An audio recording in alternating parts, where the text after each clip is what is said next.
হায়াত মৌতের মালিক আল্লাহ, ন্যূনতম সিকিউরিটি নিয়ে চলাও হলো সুন্নাহ। কিন্তু আমাদের লড়াইটা হলো, আমার মা স্বাভাবিকভাবেই কান্নাকাটি করেন, আমার পরিবার সবাই। তো আমি আমার মাকে বলেছি যে দেখো, মানে আমরা যে লড়াই নেমেছি, আমার একটা মনে হয় কি, কোনো রাজনীতিবিদের না বাসায় মৃত্যুটা হইতে পারে না, এটা কোনো ভালো মৃত্যু না। যিনি রাজনীতি করেন, যিনি লড়াই করেন, যিনি বিপ্লবী, যিনি সংগ্রামী, তার মৃত্যুটা হবে একটা সংগ্রামের মধ্য দিয়ে, একটা রাজপথে, একটা গ্লোরির মৃত্যু। আমি তো ভীষণভাবে প্রত্যাশা করি, আমি ছোটবেলা থেকে এই স্বপ্নটা দেখি, অনেক জায়গায় বলেছি, যে একটা তুমুল মিছিল হচ্ছে অন্যায়ের বিরুদ্ধে, সেই মিছিলের সামনে আমি আছি, কোনো একটা বুলেট এসে আমার বুকটা হয়তো বিদ্ধ করে দিয়েছে, এবং সেই মিছিলে আমি হাসতে হাসতে আমি শহীদ হয়ে গেছি।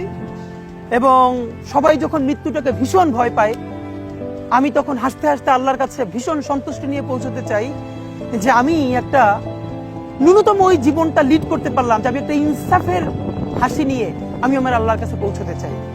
সুতরাং আগামী 50 বছর বাঁচলাম, কোনো ইম্প্যাক্ট তৈরি হলো না আমার দিয়ে, দেশের জন্য, রাষ্ট্রের জন্য, উম্মার জন্য, জাতির জন্য।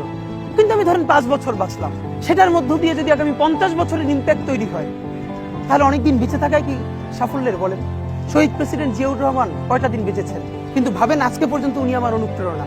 হাঁটতে হাঁটতে আমার পা ফুলে যায়, আমি, আমার টিম, সেদিনকে ব্যাগের মধ্যে জুতো নিয়ে তারপরে একটা শপিং মলে ঘুরছিলাম, মানে পা ফুলে গেছে, পা জুতোয় ঢুকাতে পারছিলাম না।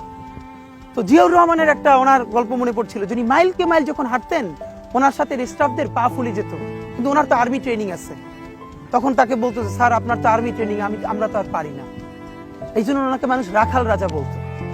তা আমরাও সারা বাংলাদেশের 56,000 বর্গ মাইলে হাঁটতে চাই, আমরা ইনসাফের চাষাবাদ করতে চাই, একটা স্বাধীন সার্বভৌমত্বের সততার বাংলাদেশ তৈরি করতে চাই। আল্লাহ যে কয়দিন হায়াতে রাখবেন, এই লড়াইটা করব। যেদিন নিয়ে যাবেন, আমি স্বপ্ন দেখে যেতে চাই, আমি আমাদের এমন টিম, আমি আমার সন্তানকে রেখে যেতে চাই, আমার মৃত্যুর পরে যেন এই লড়াই বন্ধ না হয়, এই লড়াই যেন বাংলাদেশে কিয়ামত পর্যন্ত জারি।